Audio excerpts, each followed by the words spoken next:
today will be led by the Right Professor David Kodia, the Bishop of the Anglican Diocese of Bondo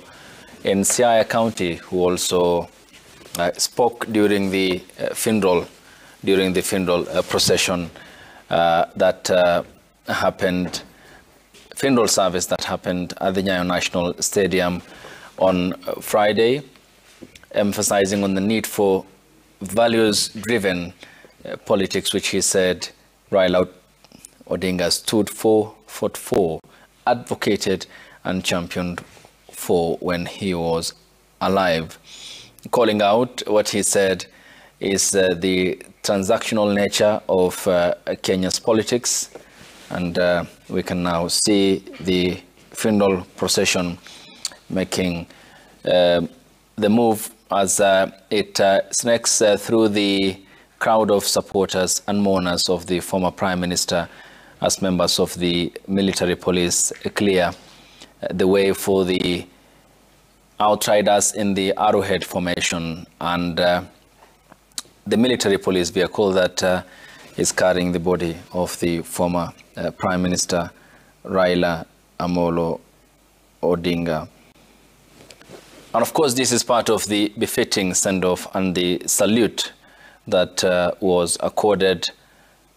the former Prime Minister, who served the country as a lawmaker and also a politician par excellence, and also its Prime Minister,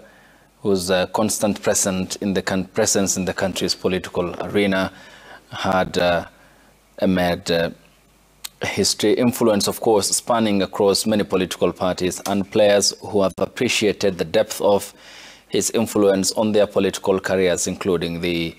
statement you heard from this Interior Cabinet Secretary Kipchumba Murkomen, who served as the first senator of Elgeyo Marakwet County in 2013, and how he was handpicked by the former Prime Minister to serve in a very crucial task force, which informed his political thinking before he won the seat in 2013 on the URP party, which was in the political contest with the opposition Coalition for Reforms and Democracy following its formation in 2012 by the former Eldoret North MP William Ruto, who became the country's first deputy president after the new constitutional order. A brief stop, and this, of course, informed by the traffic that members of the military who have alighted from their vehicles are helping unclog the traffic that is outside the Jaramogi Oginga Odinga University of Science and Technology. As supporters also stand by the roadside to accord the last wave and the final salute for a man that they so loved before his passing on, and the slow nature of the vehicles that are making their way into the stadium, and also people who are still walking towards the stadium. This explains the delay in the procession, and as we await the arrival of the former Prime Minister's body and the arrival of the President of the Republic of Kenya and the First Lady Mama Rachel Ruto, their excellencies, for today's very important service, and what will mark a tight day for the executive headed by the President due to tomorrow's also tightly packed day and the events around Mashujaa Day celebrations that will be happening in the county of Kitui from here, and the head of state will be presiding over the Mashujaa Day celebrations in Kitui County tomorrow on Monday. There is the brief stop again of the funeral procession and the entourage that includes the military police vehicle that is carrying the body of the former Prime Minister. The interment, as Raila Odinga has wished, will be led by the Right Professor David Kodia, the Bishop of the Anglican Diocese of Bondo in Siaya County, and the traditions of the Anglican Church, who spoke about good values on Friday when he remembered the former Prime Minister and the times that they shared, and showering praise on a man he said did not materialize, and never believed in the transactional nature of politics, despite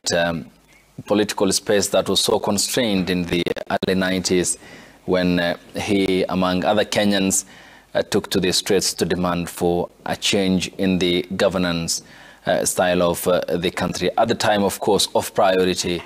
being the multi-party struggle, which ended up with the repeal of Section 2A of the Constitution to make Kenya multi-party democracy, following the one-party system that was instituted by the repressive KANU government post-1982, a push that was made in Parliament by the then Attorney General Charles Njonjo and then Vice President Emilio Stanley Mwai Kibaki, kicking off series of activities including the imprisonment of Kenyans, including Raila Odinga, and university students of accusations of supporting the military coup. Imprisoned, exiled, character assassinated, demonized, and his family mistreated, Odinga, as described by the bishop on Friday, had stood and weathered the political storm despite all the challenges that were thrown his way by the state, living to see the realization of one of the major push that he had taken part in its push, that is the Constitution of Kenya 2010, and what it envisions, including the devolved system of governance, and Odinga's last push to the end before his passing on, the devolving of more funds to the devolved units, which he said will help spur development across the counties, and emphasizing on the need for the county assemblies to stand up and match the expectations of the public in holding to account the executive at the county level, calling for oversight, which he said plays a key role in the advancement of governance across the devolved units. His belief in the devolution of more resources was pegged on the explanation he gave of taking the attention away and the power from the center, which he said would help ease the tension that accompanies